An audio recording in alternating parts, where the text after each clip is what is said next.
tiene que ver solo con la tierra, no quieren saber del cielo. ¿Hay alguien aquí que reúna esos requisitos?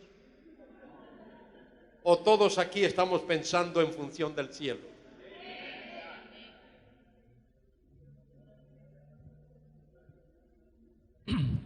Bueno, doctor, ha sido una bendición realmente poder escucharlo. Tengo básicamente dos preguntas. La primera de ellas es que deben ocurrir dos cosas antes de que Cristo venga, según lo leímos en Tesalonicenses. Habla de la apostasía y habla de la manifestación del hombre de pecado. Segunda Tesalonicenses 2, si alguien quiere buscar el pasaje. Cómo no. La apostasía, ¿a qué se refiere, doctor? Al alejamiento, al divorcio de Cristo. Bueno, esa es una, ¿verdad? La otra pregunta es, ¿cuánto es aproximadamente el periodo de tiempo que hay entre el rapto y el comienzo de los juicios de la gran tribulación? Porque en ese periodo, si aplicamos la interpretación literal de la Biblia, se tiene que construir la ciudad de Babilonia y otras cosas, ¿verdad?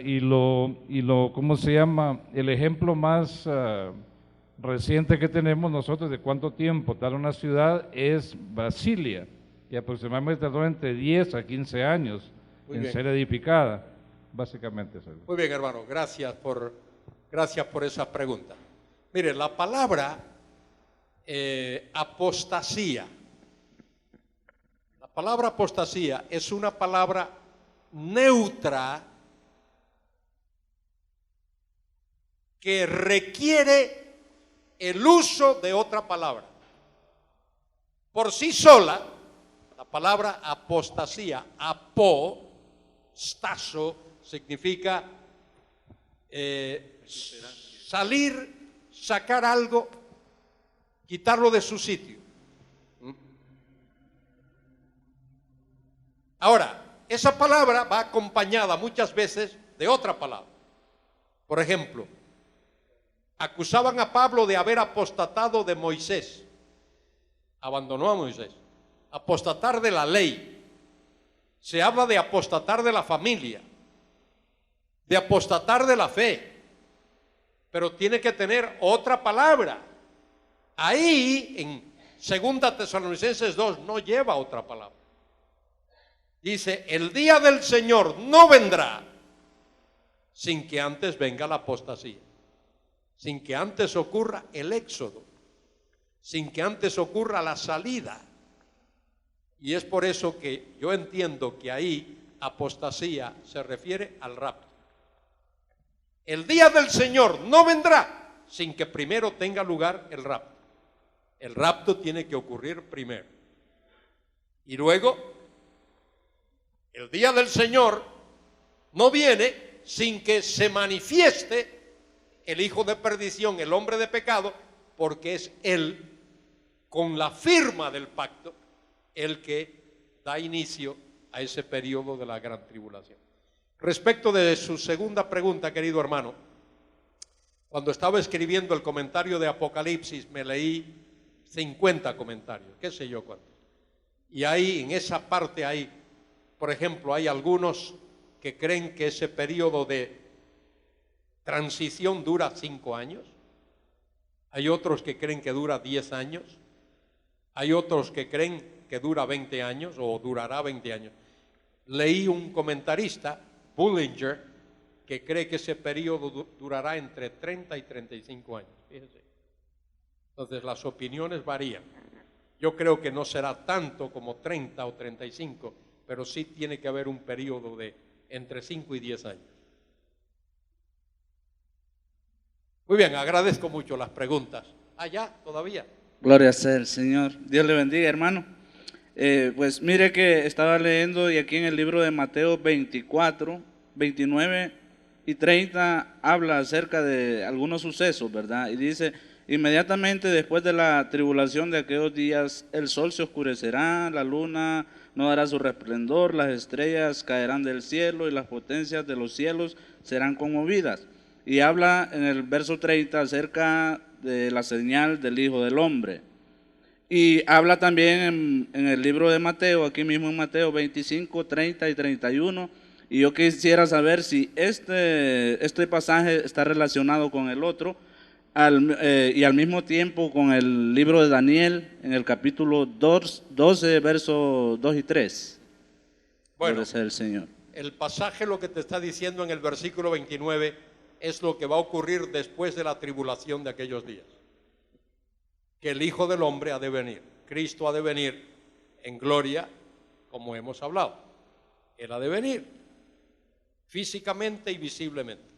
Esos dos capítulos, Mateo 24 y 25, tienen que ver con lo que va a ocurrir durante la semana 70 de Daniel, el período de la gran tribulación, capítulo 24, y el 25 tiene que ver con saber si Israel está preparada o no preparada para ese día, aguardando o no está aguardando.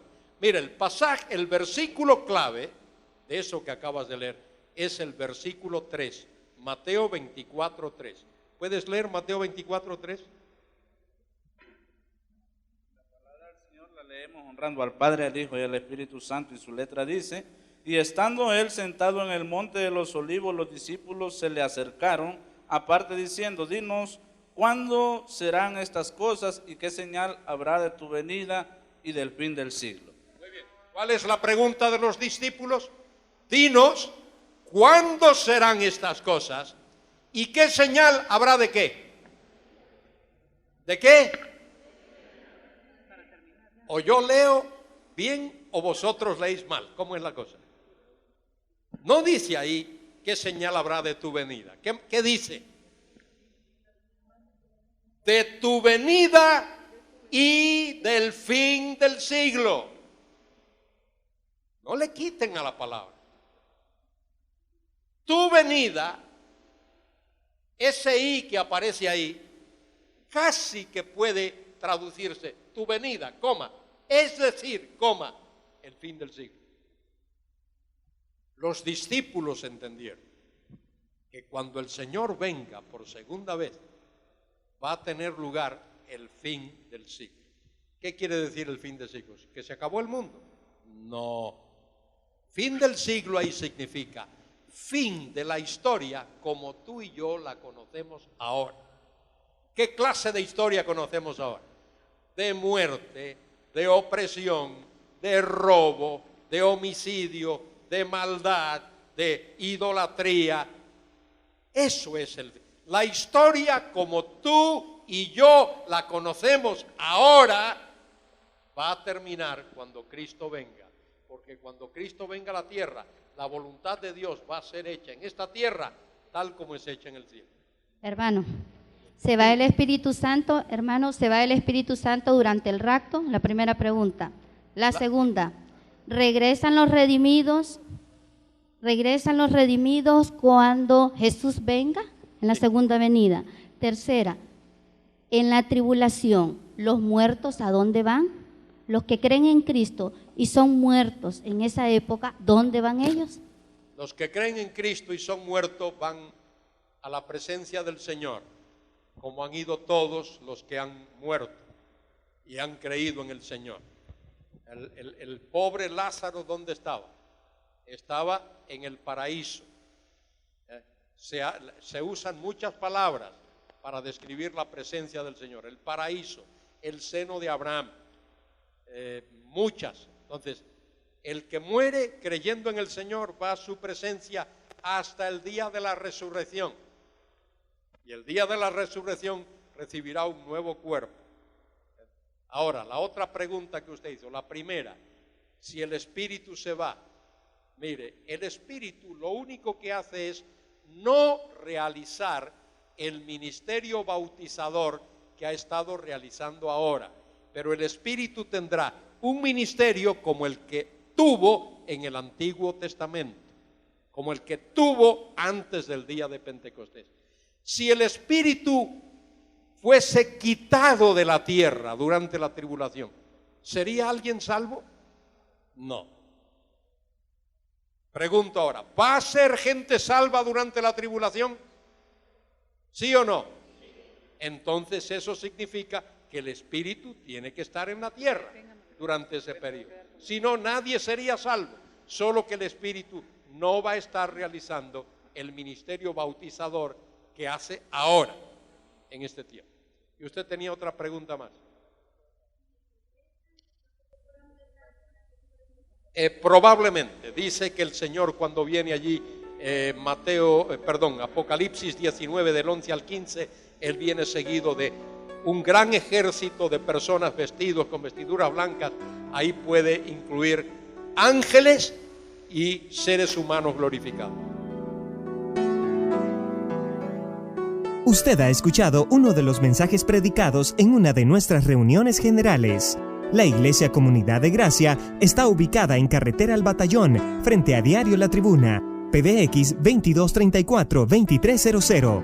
Nuestros horarios de reuniones: jueves, Doctrina para la Vida, de 6 a 7:30 de la noche. Viernes, Oración y Milagros, de 6:30 a 7:30 de la noche. Sábados, reunión de jóvenes, de 4 a 5:30 de la tarde. Domingos, nuestra gran reunión general, de 11 de la mañana a 12:45 del mediodía. Venga y forme parte de nuestra gran familia. Usted y yo somos Comunidad de Gracia. ¡Le esperamos!